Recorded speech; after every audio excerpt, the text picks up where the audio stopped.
नाम घनश्याम जावेरी है।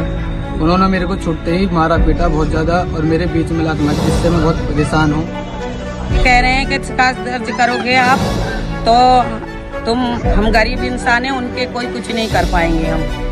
अब इतना दर्द हो रहा है, जहाँ पे मारा था ना वहाँ तो इतना दर्द होता है जैसे पथरी का दर्द होता है। 2 लड़कियां हैं मेरे बेटे के पास, वो किसके जीते लगेंगे। एक 4 साल की, एक 2 साल की लड़की है। दिल्ली के खाटू श्याम धाम ट्रस्ट के प्रमुख घनश्याम जावेरी पर दलित सेवादार की पिटाई करने का आरोप। दलित युवक के प्राइवेट पार्ट पर मारी लात, घायल की हालत गंभीर, जूझ रहा बड़ी परेशानी से। पीड़ित परिवार का आरोप है कि ट्रस्ट द्वारा पुलिस शिकायत नहीं करने की लगातार दी जा रही है धमकी। दरअसल 25 साल का सोनू दिल्ली के इब्राहिमपुर गांव का रहने वाला है और खाटू श्याम दिल्ली धाम अलीपुर में ई रिक्शा चलाने का काम करता है। 24 अक्टूबर को अचानक अलीपुर स्थित दिल्ली धाम के ट्रस्ट प्रमुख घनश्याम जावेरी को इतना गुस्सा आया कि अचानक से सोनू के ऊपर टूट पड़े और उनको कई लात मारी।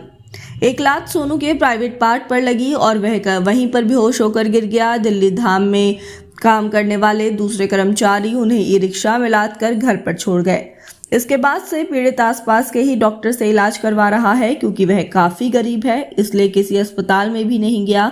और परिवार का आरोप है कि पुलिस में जाने पर उन्हें अंजाम भुगतने की और आगे भी नौकरी नहीं देने की धमकी दी जा रही है।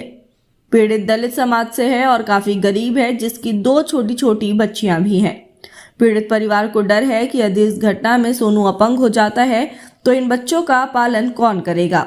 फिलहाल इस घटना के बाद पीड़ित परिवार प्रशासन से न्याय की गुहार लगा रहा है। मैं जी दिल्ली धाम खाटू श्याम में काम करता हूँ और मुझे ये 11 थी, 24 तारीख का दिन था। मुझे संदीप पंडित सुपरवाइजर जो होते हैं उन्होंने मेरे को बाहर भेजा गया और बाहर से फिर अंदर बुला गया है कि टैंकर लगाना है। तो वो टैंकर लगा के अंदर जा रहा था तो प्रधान जी जो है, जिनका नाम घनश्याम जावेरी है, उन्होंने मेरे को छुट्टे ही मारा पीटा बहुत ज्यादा और मेरे बीच में लात मारी, जिससे मैं बहुत परेशान हूँ और मेरे को कोई इलाज नहीं मिल रहा सिर्फ। और मेरे के इलाज के अनुसार मेरे पास मेरे घर पे मेरे सुपरवाइजर और एक भैया जिन्होंने मेरे को लगवाया था वो आए थे। सिर्फ 5,000 रुपए के अलावा फोन कर रहा हूँ तो फोन भी नहीं उठा रहे हैं जी। कोई बात नहीं थी जी, मेरी ड्यूटी अंदर लगा रखी थी उस दिन जी। तो एक लड़का बाहर छुट्टी करके चले गया था कि उसके पैर में दर्द था, तो उसकी जगह मेरे को बाहर भेज दिया गया। फिर हम बाहर से अंदर से फोन आया कि बेटा लेबर लगी हुई है, टैंकर लगाना पानी का भर के। तो मैं संदीप पंडित जी ने मेरे पास फोन किया, तो मैं अंदर टैंकर भर के खड़ा करके मगर ये साइड में खड़ा हुआ है तो मैं इसको हटा देता हूँ। तो मैं हटाने के बाद इतने मैं उसको बैठने वाला था, इतने तो उन्होंने मेरे को पकड़ के और बहुत मारा जी। मेरे को घनश्याम जी ने मारा जी, बहुत मारा। और दूसरों से भी बोले थे कि मेरे इसको मारो, साले को इसको मारो। हॉस्पिटल कोई नहीं लेके गए, कोई भी नहीं लेके गया। 1.5 घंटा में पार्किंग में पड़ा रहा। संदीप पंडित जी मेरे को लेके गए थे, मेरे को होश नहीं था जी 1-1.5 घंटे तक। जब मेरे को संदीप पंडित जी बाहर ले गए, उन्होंने एक कोल्ड ड्रिंक भी पिलाई। उसके बाद उसके पहले कोई होश नहीं था जी मेरे। उसके बाद मेरे को एक रिक्शा कराया गया और 1000 रुपए दिए गए घर के लिए। उसके बाद हमारे जो सुपरवाइजर सर हैं ललित सर, वो आए थे, उन्होंने 2000 रुपए दिए हैं कि दवाई गोली करा ली। और फिर मैंने उनसे अगले दिन 2000 दवाई के पैसे मांगे तो फिर 2000 रुपए। फिर उसके बाद कोई पैसा नहीं आया जी मेरे। नहीं चला जाता जी, बाथरूम में भी बहुत दिक्कत होती है जी। मेरे को दिक्कत है जी बाथरूम के, उसमें मेरा पूरा पेट और नीचे तक थोड़ा इतना दर्द हो रहा है। जहाँ पे मारा था ना वहाँ तो इतना दर्द होता है जैसे पथरी का दर्द होता है। डॉक्टर जी एक हमने अपने इधर डॉक्टर ही थे हमारे, उन्होंने अल्ट्रासाउंड वगैरह करवाया था। अल्ट्रासाउंड करवाने के बाद उन्होंने ये बोला कि भाई जब तुम्हारे को यहाँ से फायदा नहीं हो रहा तो आप किसी भी हॉस्पिटल में जाके भर्ती हो जाओ। तो मैंने उनके लिए फोन किया था एक ललित सर को। ललित सर बोल रहे थे कि बेटा रुक जा, मैं अपने बड़े डॉक्टर से फोन करता हूँ। और उसके बाद सर बोले कि ठीक है, मैंने भी बोला ठीक है। उसके बाद कोई फोन नहीं और कोई मैसेज नहीं है। ये मम्मी है, ये मेरी घरवाली है, ये मेरी बहन है, ये मेरी बहन है, ये मेरी चाची है। मेरी 2 बेटी हैं जी। कितने बड़े हैं? एक 4 साल की है, एक 2 साल की है।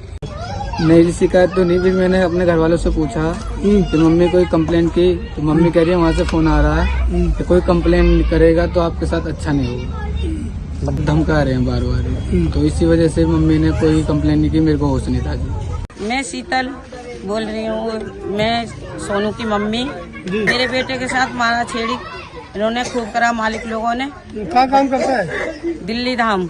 अच्छा, दिल्ली धाम काम करता है। वहाँ से इसको मार के और बेहोश करके घर भेज दिया।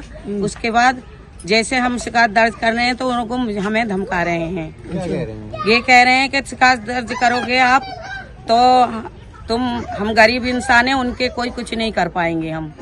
वो मालदार इंसान है, हम कुछ नहीं कर पाएंगे उनके लिए। और ललित सर हैं, दिल्ली समाज से हैं, तो ये थोड़ा ही ना कि हम हर इंसान से डर जाएंगे कि हमारे बच्चे की जिम्मेदारी कौन लेगा। आज हमारी 2 लड़कियां हैं मेरे बेटे के पास, वो किसके जीते लगेंगे? एक 4 साल की, एक 2 साल की लड़की है, उनको कैसे पाला पनौसा जाएगा? कैसे वो जिम्मेदारी लेंगे? मेरे बेटा को अगर कुछ होता है तो ये जिम्मेदार हैं जी। आज से धमकाते हैं कि कोई कंप्लेंट नहीं होगी, हमारी कंप्लेंट कोई नहीं ले रहे हैं। पीड़ित परिवार का कहना है कि सोनू से चारपाई से नहीं उठा जा रहा है। जैसे ही सोनू चारपाई से उठ पाएगा तब या किसी एम्बुलेंस में सोनू को लाकर पीड़ित परिजन अलीपुर थाने लेकर पहुंचेंगे और इस बाबत अपनी शिकायत देकर मामला दर्ज करवाएंगे। देखने वाली बात होगी कि शिकायत आने के बाद दिल्ली पुलिस सोनू का प्रॉपर मेडिकल करवाकर घनश्याम जावेरी और फोन पर धमकी देने वाले के खिलाफ मुकदमा दर्ज करती है या नहीं। Bureau report, Delhi.